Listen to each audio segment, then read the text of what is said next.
Rhea and welcome sa aking another day, another mini vlog.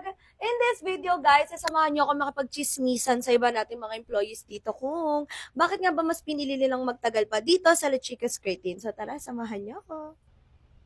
So guys, ang hirap interviewin ng mga QCP natin kasi sobrang mahiyaan nila. So unahin na muna natin si Annalyn kasi 3 years na siya.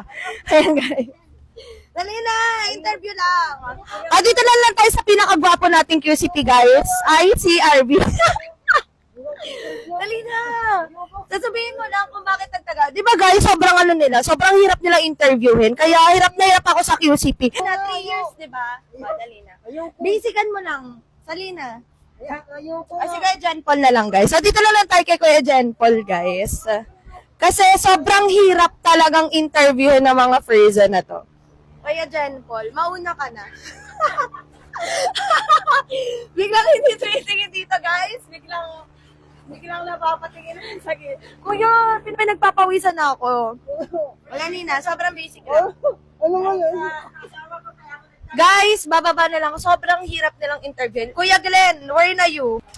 So guys, ang hirap nilang interviewin. So dito na lang tayo sa sewer department. So tara, makikulit na muna tayo.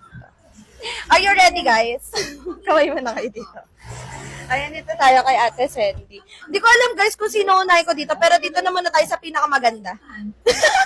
So guys, and dito naman na tayo sa pinakamaganda nating mananahe. Sa balat ng lupa. Ang nag-iisa, walang katulad, si Ate Sandy natin. So si Ate Sandy natin ay 3 years na ditong mananahe sa La Chica's Curtains. Tama ba ate? 3 years ba? Ay 2 years lang daw pala mga mi. So, ano? 2 years na akong nananahe.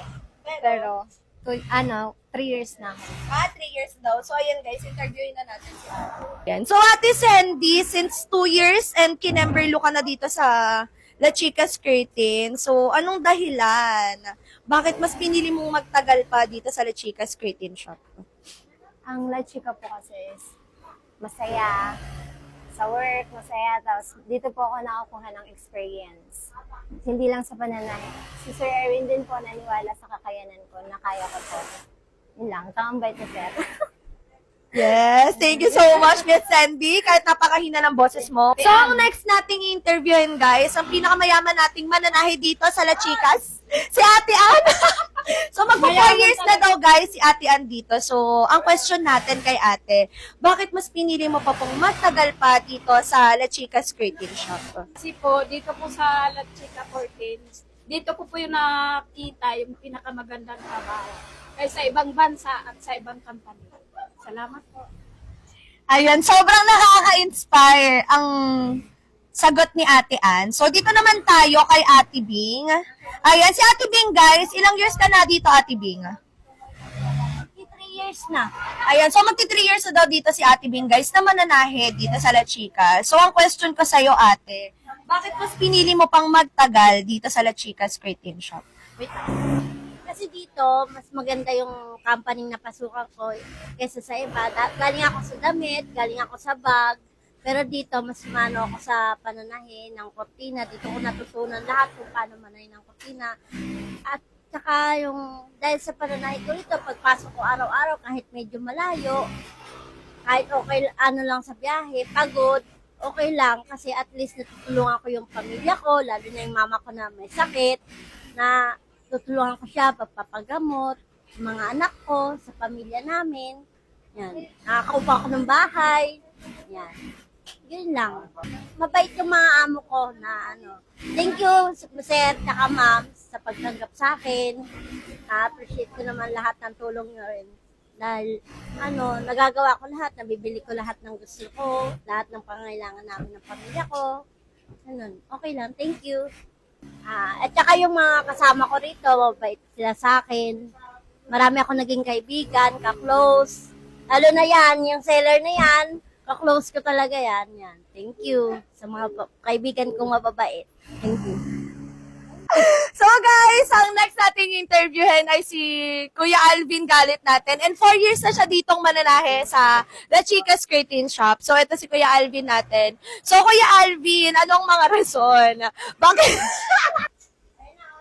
Kasi dito kasi nakita yung magandang opportunity sa La Chica.